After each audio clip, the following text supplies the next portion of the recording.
안녕하세요. 저는 평범한 생활 속에서 혈당 수치 때문에 걱정을 안고 살았던 사람입니다. 아침마다 혈당을 재면서 수치가 높게 나올 때마다 불안한 마음이 컸습니다. 하지만 의료진과 상담하며 몇 가지 생활 습관을 조금씩 바꿔나가면서 수치가 점차 안정되는 경험을 했습니다. 오늘은 제가 의사 선생님과 함께 시도했던 방법들을 5가지 주제로 나눠서 차근차근 말씀드리려 합니다. 무엇보다 중요한 것은 모든 변화를 시작하기 전에 반드시 담당 의료진과 상의하는 것입니다. 혈당 관리는 개인차가 매우 크고 특히 약물을 복용 중이시라면 더욱 신중해야 합니다. 혹시 여러분도 같은 고민을 하고 계시다면 제 이야기가 작은 참고가 되기를 바랍니다. 하지만 제 경험이 모든 분에게 맞는 것은 아니라는 점을 꼭 기억해 주세요. 혈당 수치로 인한 걱정과 불안은 정말 마음을 무겁게 만듭니다. 특히 아침에 일어나서 혈당을 재는 순간 높은 수치를 보면 하루 종일 기분이 좋지 않죠. 하지만 포기하지 마세요. 적절한 관리와 의료진의 도움으로 충분히 개선할 수 있습니다. 처음에는 혈당이 140을 넘나들 때가 많았습니다. 의사 선생님께서는 당뇨 전 단계라고 하시며 생활 습관 개선과 함께 꾸준한 모니터링이 필요하다고 말씀해 주셨습니다. 그때부터 본격적으로 혈당 관리에 대해 공부하고 실천하기 시작했습니다. 무엇보다 중요했던 것은 혈당 관리가 하루아침에 되는 것이 아니라는 점을 받아들이는 것이었습니다. 급격한 변화보다는 작은 변화들을 꾸준히 쌓아가는 것이 훨씬 효과적이고 안전하다는 것을 깨달았습니다. 혈당 관리에서 가장 중요한 것은 규칙성입니다. 규칙적인 식사 시간, 적절한 운동, 충분한 수면, 그리고 스트레스 관리. 이 모든 것들이 하나씩 맞춰질 때 비로소 혈당도 안정을 찾기 시작했습니다. 하지만 이 모든 과정에서 절대 혼자 하려고 하지 마세요. 의료진과의 정기적인 상담과 검사가 무엇보다 중요합니다. 제가 오늘 말씀드릴 내용들도 모두 의사 선생님의 지도 하에 진행한 것들입니다. 많은 분들이 혈당 수치 때문에 스트레스를 받고 계실 텐데요. 혹시 여러분도 아침마다 혈당 수치를 보며 걱정이 앞서시나요? 오늘 이 시간이 그런 불안감을 조금이나마 덜어드릴 수 있기를 바랍니다. 혈당이 높다고 해서 무작정 극단적인 방법을 시도하거나 너무 큰 변화를 한 번에 만들려고 하면 오히려 몸에 무리가 갈 수 있습니다. 천천히, 안전하게, 그리고 의료진과 함께 하는 것이 가장 현명한 방법입니다.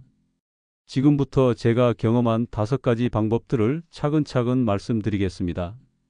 각각의 방법들은 모두 의사 선생님과 상의 후에 시도한 것들이며 여러분께서도 반드시 전문의와 상담 후에 고려해 보시기를 당부드립니다.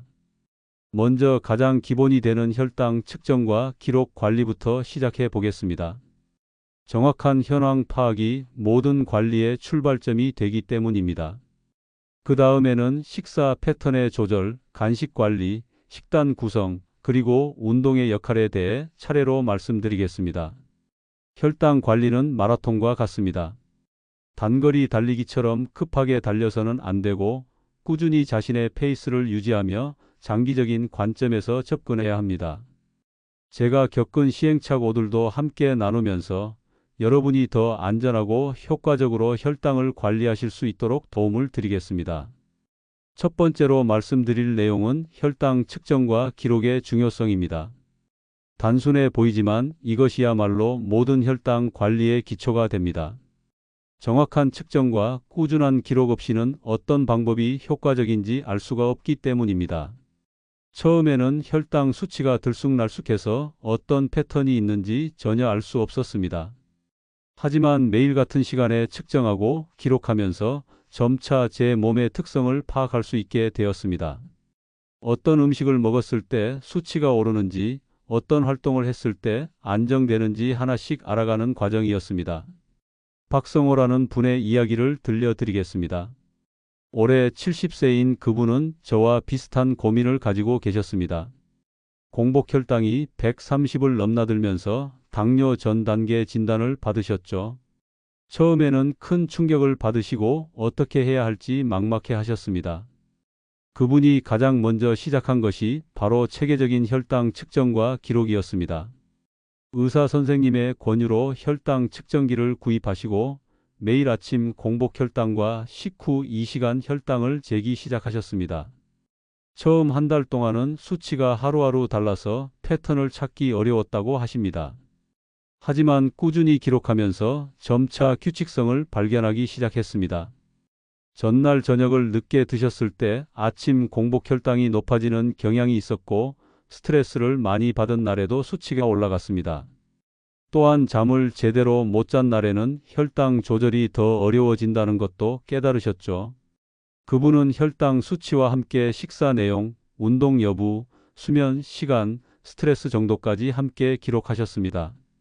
처음에는 번거롭다고 생각하셨지만 2개월 정도 지나니 명확한 패턴들이 보이기 시작했습니다. 특히 어떤 음식들이 혈당을 급격히 올리는지, 어떤 생활 습관이 혈당 안정에 도움이 되는지 구체적으로 파악할 수 있게 되었습니다. 3개월 후 의사 선생님께 기록을 보여드렸을 때 선생님께서 매우 체계적으로 관리하고 있다며 칭찬해 주셨다고 합니다. 그리고 그 기록을 바탕으로 개인 맞춤형 관리 방법을 제시해 주실 수 있었습니다. 6개월이 지난 지금은 공복 혈당이 110 전후로 안정되었고 식후 혈당도 140을 넘지 않는 수준까지 개선되었습니다. 그분이 가장 강조하시는 것은 정확한 측정의 중요성입니다. 같은 시간에 같은 조건에서 측정해야 의미 있는 데이터가 나온다는 것입니다. 그리고 수치에 일희일비하지 않고 전체적인 흐름을 보는 것이 중요하다고 하십니다. 이런 체계적인 접근이 가능했던 것은 의료진과의 긴밀한 협력이 있었기 때문입니다. 정기적인 검진을 통해 전체적인 건강 상태를 점검하고 혈당 관리 방법에 대해서도 지속적으로 상의할 수 있었습니다. 혹시 여러분도 혈당 수치가 불안정해서 고민이 많으신가요? 가장 먼저 할 일은 정확한 현황 파악입니다. 혈당 측정기 하나 구입해서 꾸준히 기록해 보세요. 처음에는 수치가 들쑥날쑥해도 걱정하지 마시고 최소 한 달은 꾸준히 측정해서 패턴을 찾아보시기 바랍니다. 하지만 무엇보다 중요한 것은 혼자 하지 마시고 반드시 의료진과 상의하는 것입니다. 혈당이 지속적으로 높거나 급격한 변화가 있을 때는 즉시 병원을 방문하셔야 합니다. 2번째로 말씀드릴 내용은 식사 패턴의 조절에 관한 것입니다. 많은 분들이 간헐적 단식에 대해 관심을 가지고 계시는데 이는 반드시 의료진과 상의 후에 시도해야 하는 방법입니다. 특히 당뇨약을 복용 중이시거나 다른 질환이 있으신 분들은 더욱 신중해야 합니다. 제가 식사 패턴을 조절하게 된 계기는 의사 선생님과의 상담에서였습니다. 하루에 3번 식사와 여러 번의 간식을 드시는 패턴이 혈당을 지속적으로 자극한다는 설명을 들었습니다. 하지만 갑작스럽게 식사를 거르는 것은 위험할 수 있으니 점진적으로 조절해 보자고 제안해 주셨습니다. 김영이라는 68세 분의 경험을 들려드리겠습니다. 그분은 평소 아침, 점심, 저녁 식사와 함께 오전 간식, 오후 간식, 저녁 간식까지 하루에 6번 정도 드시는 패턴이었습니다. 혈당 검사 결과 당뇨 전 단계 진단을 받으시고 담당 의사와 상의해서 식사 패턴 조절을 시작하게 되었습니다. 의사 선생님께서는 갑작스러운 변화보다는 단계적 접근을 권하셨습니다. 먼저 간식 횟수를 줄이는 것부터 시작했습니다. 하루 3번의 간식을 2번으로, 그 다음에는 1번으로 점차 줄여 나갔습니다. 이 과정에서 혈당 수치를 매일 체크하면서 몸의 반응을 관찰했습니다. 처음 2주 동안은 오후에 허기를 느끼는 경우가 많았다고 합니다. 하지만 의사 선생님께서 미리 알려주신 대로 따뜻한 물이나 무설탕 허브차로 허기를 달래는 방법을 사용했습니다. 놀랍게도 며칠 지나니 허기감도 줄어들고 오히려 식사 시간에 더 맛있게 드실 수 있게 되었습니다. 한 달 후에는 아침 식사를 조금 늦추는 방식으로 간헐적 단식의 초기 단계를 시도해 보았습니다. 평소 오전 7시에 드시던 아침을 9시로 미루고 저녁은 오후 7시 전에 마치는 패턴이었습니다. 이렇게 하면 저녁 7시부터 다음 날 오전 9시까지 14시간 정도의 공복 시간이 생기게 됩니다. 하지만 이 과정에서도 매일 혈당을 체크하고 어지럽거나 기운이 없는 증상이 있으면 즉시 중단하기로 의사와 약속했습니다. 다행히 그분의 경우에는 큰 문제 없이 적응할 수 있었고 2개월 후에는 공복 혈당이 20 정도 낮아지는 결과를 얻을 수 있었습니다. 중요한 것은 이 모든 과정이 의료진의 지도 하에 이루어졌다는 점입니다. 매주 병원을 방문해서 혈당 수치와 전반적인 건강 상태를 점검했고 몸에 무리가 가는 신호가 있으면 언제든 중단할 준비가 되어 있었습니다. 3개월 후 종합검진 결과 공복혈당뿐만 아니라 당화혈색소 수치도 개선된 것을 확인할 수 있었습니다. 또한 체중도 3kg 정도 감소했고 전반적인 컨디션도 좋아졌다고 하십니다. 무엇보다 혈당에 대한 걱정이 줄어들면서 정신적으로도 훨씬 편안해졌다고 말씀하시더군요.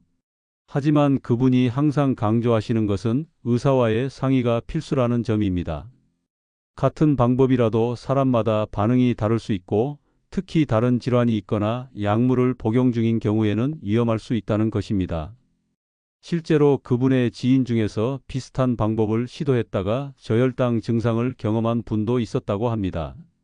그래서 혼자 판단해서 시도하는 것은 절대 위험하다고 당부해 주셨습니다. 혹시 여러분도 식사 패턴 조절에 관심이 있으시다면 먼저 담당 의사와 충분히 상의해 보세요. 현재 복용 중인 약물이나 다른 건강 상태를 종합적으로 고려해서 안전한 방법을 찾는 것이 가장 중요합니다. 3번째로 말씀드릴 내용은 간식 관리에 대한 것입니다. 많은 분들이 건강한 간식이라고 생각하는 과일이나 견과류도 혈당에는 영향을 줄 수 있습니다.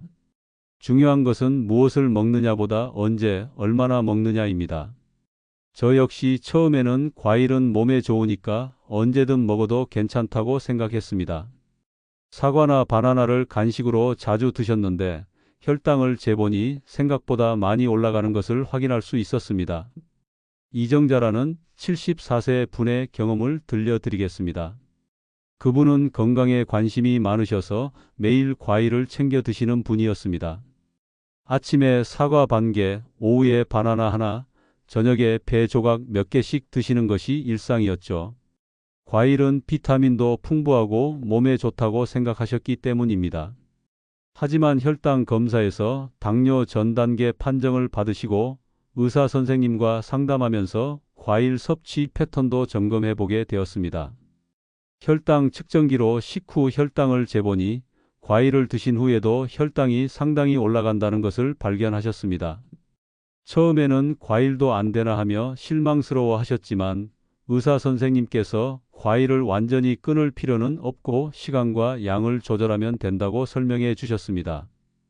과일에도 당분이 들어 있어서 혈당에 영향을 주지만 적절히 관리하면 충분히 드실 수 있다는 것이었습니다. 먼저 과일 섭취 시간을 조절하기 시작했습니다. 공복에 과일을 드시는 대신 식사와 함께 드시거나 식후에 소량씩 드시는 방식으로 바꾸셨습니다. 또한 하루 과일 섭취량도 줄여서 한 가지 과일을 적당량만 드시기로 했습니다. 가장 큰 변화는 과일 대신 다른 방법으로 허기를 달래는 습관을 만든 것이었습니다. 오후에 출출할 때는 따뜻한 차를 우려서 드시거나 오이나 당근 같은 저당분 채소를 간식으로 드시기 시작했습니다. 처음에는 밋밋하다고 생각하셨지만 점차 담백한 맛에 적응하게 되었습니다. 2주 정도 지나니 신기한 변화가 나타났습니다. 과일을 덜 드셔도 크게 아쉽지 않고 오히려 식사 시간에 더 맛있게 드실 수 있게 되었습니다. 혈당 수치도 식후 급격한 상승 없이 안정적으로 유지되기 시작했습니다. 한 개월 후 검사에서는 공복 혈당과 식후 혈당 모두 개선된 것을 확인할 수 있었습니다. 그분이 가장 놀라워하신 것은 단순히 간식을 조절하는 것만으로도 이렇게 큰 변화가 올 수 있다는 점이었습니다. 하지만 그분이 항상 강조하시는 것은 완전히 금지하는 것이 아니라 조절하는 것이라는 점입니다. 과일도 적절한 시간에 적당량 드시면 문제 없다는 것을 배우셨고 실제로 지금도 하루에 한 가지 과일은 꾸준히 드시고 계십니다. 또한 혈당 수치를 정기적으로 체크하면서 어떤 과일이 본인에게 어떤 영향을 주는지 파악하게 되었습니다. 사과는 괜찮지만 바나나는 혈당을 많이 올리더라. 배는 적당량이면 괜찮더라 하는 식으로 개인적인 패턴을 찾아가고 계십니다. 6개월이 지난 지금은 혈당 관리가 생활의 일부가 되어서 특별히 힘들다고 느끼지 않으신다고 합니다. 오히려 몸이 가벼워지고 컨디션이 좋아져서 만족스럽다고 하시더군요. 혹시 여러분도 간식 때문에 혈당 관리가 어려우신가요? 완전히 끊으려고 하지 마시고 시간과 양을 조절하는 것부터 시작해 보세요. 그리고 어떤 음식이 혈당에 어떤 영향을 주는지 직접 측정해 보시면서 본인만의 패턴을 찾아가시기 바랍니다. 네 번째로 말씀드릴 내용은 식단 구성에 관한 것입니다. 많은 분들이 탄수화물을 완전히 끊어야 한다고 생각하시는데 이는 위험한 접근법입니다. 탄수화물도 우리 몸에 필요한 영양소이므로 완전히 제거하기보다는 종류와 양을 조절하는 것이 바람직합니다. 저 역시 처음에는 밥을 아예 안 먹어야 하나 고민했습니다. 하지만 의사 선생님께서 균형 잡힌 식단의 중요성을 강조하시며 극단적인 제한보다는 현명한 선택을 하라고 조언해 주셨습니다. 최민석이라는 70세 분의 이야기를 들려드리겠습니다. 그분은 평생 밥을 주식으로 하는 전형적인 한국인의 식습관을 가지고 계셨습니다. 그런데 혈당 검사에서 당뇨 진단을 받으시게 되었고 담당 의사로부터 식단 조절이 필요하다는 말씀을 들으셨습니다. 처음에는 혈당을 낮추려면 밥을 완전히 끊어야 한다고 생각하셨습니다. 그래서 며칠 동안 밥 없이 반찬만 드시려고 시도해 봤지만 너무 허전하고 기운이 없어서 지속하기 어려웠습니다. 또한 가족들과 함께 식사할 때도 어색하고 불편했다고 하십니다. 의사와 영양사와의 상담을 통해 새로운 접근법을 찾게 되었습니다. 밥을 완전히 끊는 것이 아니라 흰쌀밥 대신 현미밥이나 잡곡밥으로 바꾸고 양을 조절하는 방법이었습니다. 또한 밥의 비중을 줄이는 대신 채소와 단백질의 비중을 늘리는 방식이었습니다. 먼저 평소 드시던 밥 양의 절반으로 줄이고 그 대신 나물이나 채소 반찬을 더 많이 드시기 시작했습니다. 또한 식사 순서도 바꿔서 채소부터 먼저 드시고 그 다음에 단백질, 마지막에 밥을 드시는 순서로 조절했습니다. 처음 2주 동안은 여전히 허전함을 느끼셨지만 점차 적응하기 시작했습니다. 특히 채소를 먼저 드시니 포만감이 빨리 와서 밥의 양이 줄어도 크게 아쉽지 않았다고 합니다. 혈당 측정 결과도 식후 급격한 상승 없이 안정적으로 유지되었습니다. 한 개월 후에는 더 다양한 식재료를 활용하기 시작했습니다. 두부, 달걀, 생선 등의 단백질과 각종 나물, 해조류 등을 골고루 드시면서 영양 균형도 맞추려고 노력했습니다. 또한 식사 시간도 천천히 가져서 포만감을 더 잘 느낄 수 있게 되었습니다. 3개월 후 검사 결과 공복혈당과 당화혈색소 모두 상당히 개선된 것을 확인할 수 있었습니다. 체중도 5kg 정도 감소했고 전반적인 컨디션도 좋아졌습니다. 무엇보다 극단적인 제한 없이도 혈당 관리가 가능하다는 자신감을 얻으셨습니다. 그분이 가장 중요하게 생각하는 것은 지속 가능성입니다. 너무 극단적인 식단은 오래 유지하기 어렵고 스트레스도 많이 받게 된다는 것입니다. 적절한 조절과 균형을 통해 평생 지속할 수 있는 식습관을 만드는 것이 더 중요하다고 강조하십니다. 또한 식단 조절과 함께 정기적인 혈당 검사와 의료진과의 상담을 병행하는 것의 중요성도 말씀하십니다. 개인차가 큰 만큼 본인에게 맞는 방법을 찾아가는 과정에서 전문가의 도움이 필수적이라는 것입니다. 지금은 새로운 식습관이 완전히 자리 잡아서 전혀 불편함을 느끼지 않으신다고 합니다. 오히려 다양한 음식을 골고루 드시게 되면서 식사의 즐거움이 더 커졌다고 하시더군요. 혹시 여러분도 식단 때문에 고민이 많으신가요? 무엇인가를 완전히 끊으려고 하기보다는 균형을 맞춰가는 관점에서 접근해 보세요. 그리고 변화를 만들 때는 점진적으로 의료진과 상의하면서 진행하시기 바랍니다. 마지막으로 말씀드릴 내용은 운동의 역할입니다. 운동이 혈당 관리에 도움이 된다는 것은 많이 알려진 사실이지만 어떤 운동을 언제 해야 하는지는 개인차가 큽니다. 무엇보다 안전을 최우선으로 해야 합니다. 저는 의사 선생님과 상의해서 식후 가벼운 산책부터 시작했습니다. 처음에는 10분 정도의 짧은 산책이었지만 점차 시간을 늘려가면서 지금은 30분 정도 걷고 있습니다. 윤미자라는 66세 분의 경험을 들려드리겠습니다. 그분은 관절염 때문에 격렬한 운동은 할 수 없는 상황이었지만 혈당 관리를 위해 할 수 있는 운동을 찾고 계셨습니다. 의사와 상의해서 실내에서 할 수 있는 간단한 운동부터 시작하게 되었습니다. 처음에는 식사 후 거실에서 의자에 앉았다 일어나기를 20번씩 하는 것부터 시작했습니다. 무릎에 무리가 가지 않으면서도 근육을 사용할 수 있는 운동이었죠. 또한 팔을 크게 돌리거나 제자리에서 발걸음을 하는 등 간단한 동작들을 추가해 나갔습니다. 2주 정도 지나니 체력이 조금씩 늘어나는 것을 느끼셨고 운동 시간도 점차 늘려 나갔습니다. 한 달 후에는 아파트 계단을 천천히 오르내리는 것도 추가했습니다. 엘리베이터 대신 계단을 이용하되 무리하지 않고 한 층씩 쉬어가며 올라가는 방식이었습니다. 가장 놀라운 변화는 식후 혈당이었습니다. 운동을 시작하기 전에는 식후 2시간 혈당이 180을 넘는 경우가 많았는데 식후 운동을 꾸준히 한 후에는 160 아래로 유지되기 시작했습니다. 운동의 효과를 직접 수치로 확인할 수 있어서 더욱 동기부여가 되었다고 하십니다. 3개월 후에는 운동 강도를 조금 더 높였습니다. 실내 운동에 더해 날씨가 좋은 날에는 아파트 단지 내에서 천천히 산책하는 것도 추가했습니다. 처음에는 10분 정도였지만 점차 20분, 30분으로 늘려나갔습니다. 6개월 후 종합검사에서는 혈당뿐만 아니라 근력과 지구력도 개선된 것을 확인할 수 있었습니다. 관절염 때문에 제한이 많았지만 꾸준한 운동을 통해 전반적인 건강 상태가 좋아진 것입니다. 그분이 가장 중요하게 생각하는 운동의 원칙은 3가지입니다. 첫째, 무리하지 않기. 몸에 통증이 있거나 컨디션이 좋지 않을 때는 과감히 쉬는 것이 중요하다고 합니다. 둘째, 꾸준함.